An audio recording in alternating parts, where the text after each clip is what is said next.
o evangelho que ouvimos é praticamente tudo o que nós temos a respeito de São José.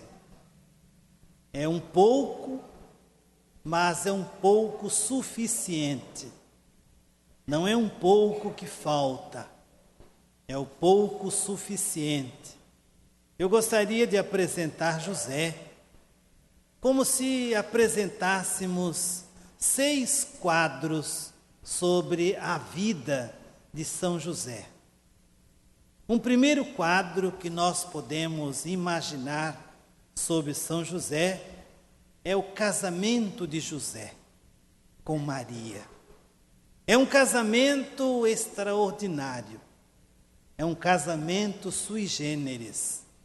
Talvez poderia ser modelo de casamento para todos os jovens que não se casaram ainda. É um modelo de homem, modelo de mulher, modelo de pessoas que vão ao casamento, ao matrimônio, de uma forma revestida de grande importância. Qual importância, padre? A primeira importância, que ambos são da linhagem de Davi. E da linhagem de Davi, cumpre-se todas as profecias do Antigo Testamento. É o homem José buscando a Maria que ele desejava, mas com detalhe, que os textos bíblicos não falam sobre afeto, nem sobre amor, nem sobre paixão, nem sobre sentimentos. É um casal conduzido pelo Espírito Santo. E aqui está certamente o detalhe de todo casamento bem arranjado. Ser conduzido, ser movido, ser movimentado, ser escolhido pelo Espírito Santo. A função de um anjo. Os dois recebem um anjo para indicar aquilo que Deus havia prometido, querido, e que Deus havia durante séculos e séculos lá atrás falado sobre esta virgem que iria conceber e dar à luz um filho. Nesse casamento de José, em José confere-se ao filho Jesus o título do filho de Davi. Em José e Maria, há um modelo de filiação, de paternidade e de maternidade. Talvez poderia ser um questionamento às pessoas casadas que talvez um dia poderão ter filhos. A função primordial do casamento de José foi conferir a um menino a titulação maior do povo de Israel, filho de Davi. É o que nós vamos contemplar daqui a alguns domingos, no domingo de Ramos, quando Jesus entra triunfantemente em Jerusalém. Hosana ao filho de Davi. Quem deu esse título a Jesus foi José, da sua linhagem. Aqui está, irmãos, o segredo da pessoa de José, que nós precisamos descobrir. Em José realiza-se a promessa que ficou encalhada durante mais de 700 anos. O povo esperou ansiosamente a chegada do Messias. E isso se realiza a partir do casamento de José. Esse é o primeiro quadro. Segundo quadro da figura de José José é o homem que confia em Deus. Esse é um detalhe arrasante. O seu projeto de vida é um projeto simplesmente baseado na confiança em Deus. Mas ninguém. José se esvazia, porque nós só podemos confiar em Deus se nós nos esvaziarmos. Quem está cheio de si, Deus não entra. Pode esquecer. Onde nós somos muito em si mesmados, Deus não entra.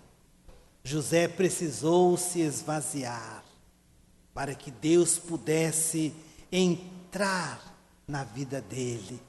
José é o homem que aceitou perder-se em Deus. Outro detalhe arrasante. José, diante de Deus, não teve nenhuma palavra adversa, nenhum não. José só soube dizer sim. Porque quando Deus nos convida, quando Deus nos chama, irmãos, não há como dizer é amanhã ou fica para mais tarde, e muito menos ainda imaginar um não. A Deus não se dá não. A Deus só se pode dar sim. E José é este homem do sim. José é o homem da fidelidade e da docilidade. Dois adjetivos muito em falta no mundo de hoje. Ser fiel ao projeto de Deus, ser fiel ao Evangelho, ser fiel à comunidade, ser fiel ao matrimônio, ser fiel à vida do dia a dia, ser fiel, enfim, a fidelidade que tanto nos falta nesse início do terceiro milênio. E depois a docilidade. José é um homem dócil. José não é um homem azedo. José se coloca à disposição simplesmente daquilo que o anjo dizia. E o anjo iria dirigir a vida de José. E doravante só ele iria conduzir o plano, os projetos ou o projeto de José. O anjo aparece a José, diz o texto, em sonho. Por que será em sonho? Porque José, ele soube perder em Deus. E quando eu sei perder em Deus, eu não preciso pensar muito na minha vida, nas minhas circunstâncias. Fechemos o segundo quadro e abramos o terceiro. O terceiro quadro é o quadro mais trágico. É o silêncio de José. José é o homem sem palavra. Não tem palavra. A única palavra de José nos evangelhos é sim. Sim. Porque José não poderia ter outra palavra a não ser sim. Porque ele era um homem da fidelidade à palavra de Deus. José foi um homem conduzido pela palavra de Deus. José encarnou os profetas do Antigo Testamento. José, ele trouxe em si tudo aquilo que Deus havia prometido e realizado nas grandes figuras do Antigo Testamento. Tudo isso José carregou como potência na sua vida.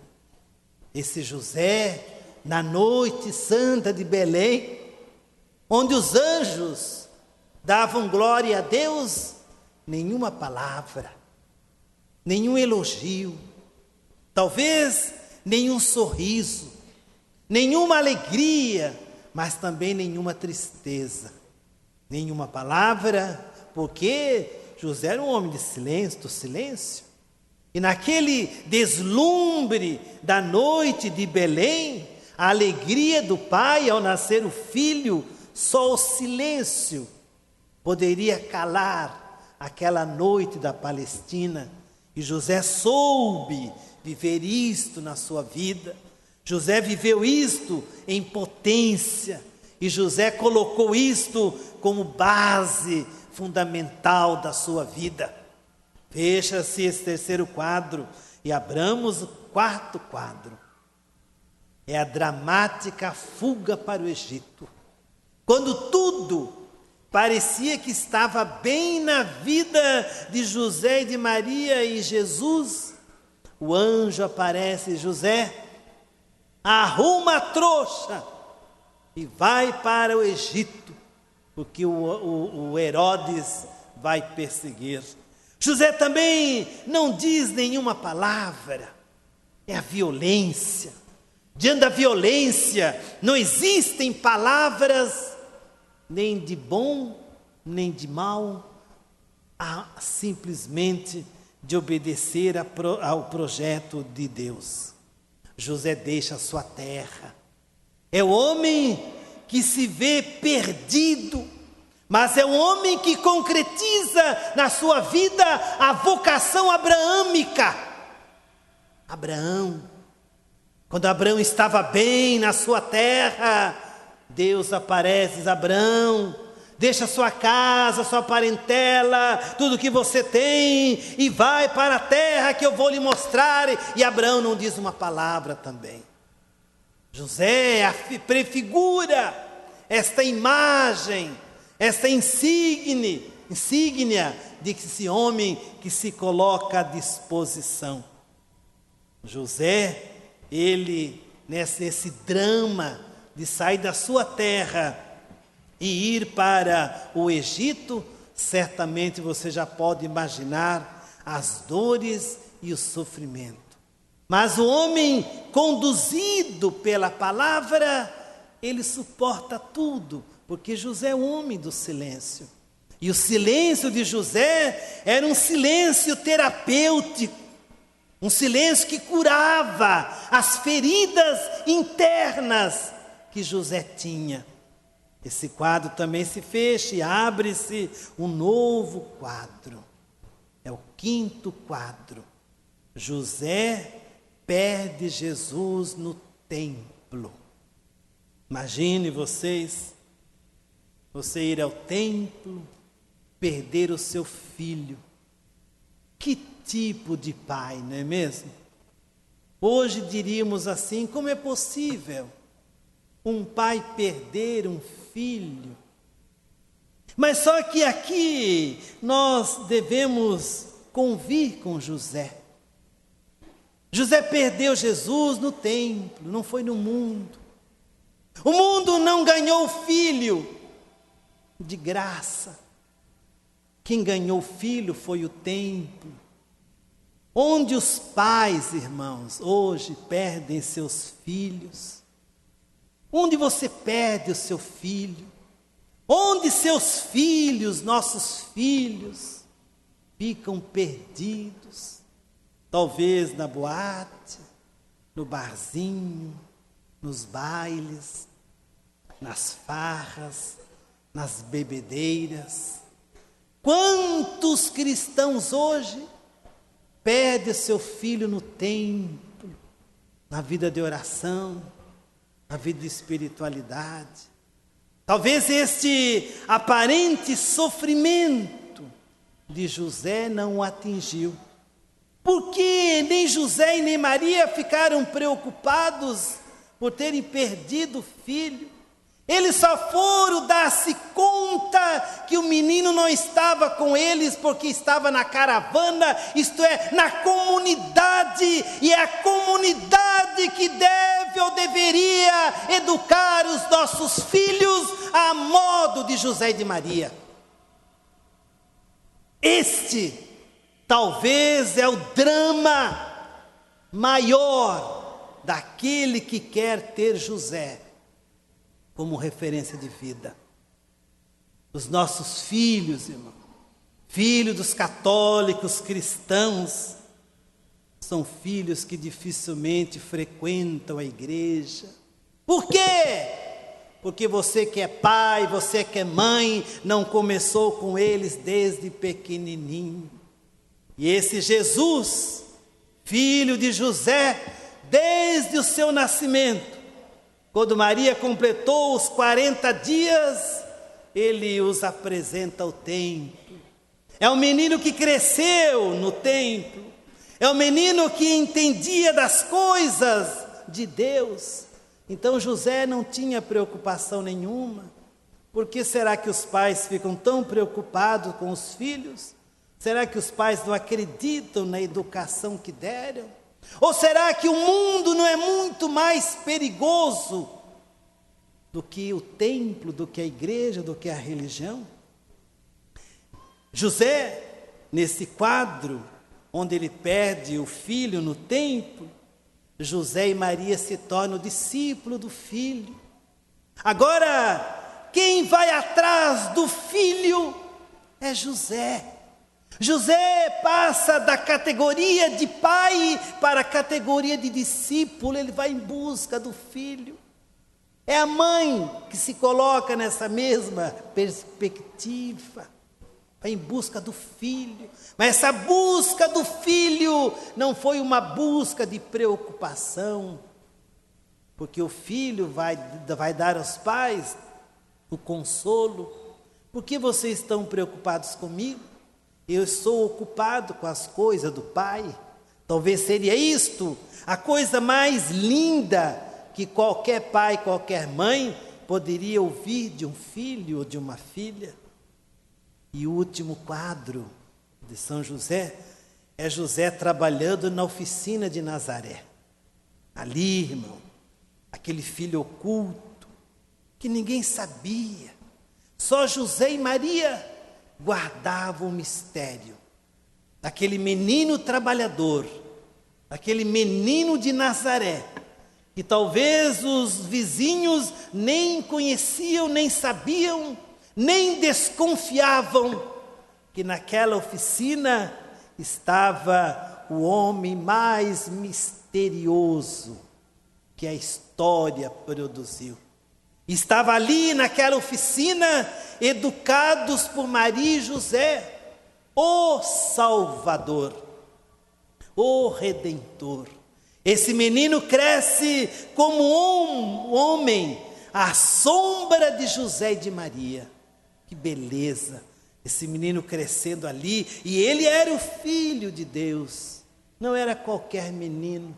E José e Maria souberam valorizar esse momento e souberam aproveitar certamente desta ocasião para fazer daquele menino não só o Salvador, mas o trabalhador que resgata e que tira o pecado do mundo. Enfim, queridos irmãos, ficam esses 6 quadros para a gente refletir. O primeiro, o casamento de José. Talvez uma nova roupagem aos nossos matrimônios falidos e adoecidos, onde a maioria dos católicos parecem-se com viúvos. A gente nunca os vê na igreja, sempre sozinho, ou ele ou ela. Segundo, aprender a confiar em Deus. Esse foi o projeto fundamental de São José.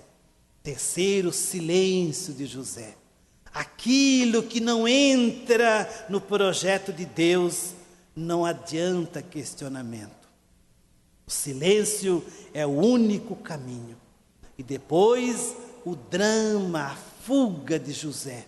São os nossos sofrimentos, são as nossas dores, certamente dores de pais e de mães que acabam também perdendo seus filhos. O outro quadro é perder Jesus no templo. Talvez perdemos os nossos filhos para o mundo, não para a fé, não para a religião. E enfim, José educando seu filho na oficina de Nazaré. A educação, queridos irmãos, começa em casa, com papai e mamãe. Você que é pai, você que é mãe, qual a educação que você está dando para seu filho? Agradeçamos este grande homem chamado José, o homem do silêncio, mas o homem que viveu o projeto de Deus em Jesus Cristo, no próprio Filho, que ele cuidou e zelou durante tantos e tantos anos. Vamos de pé.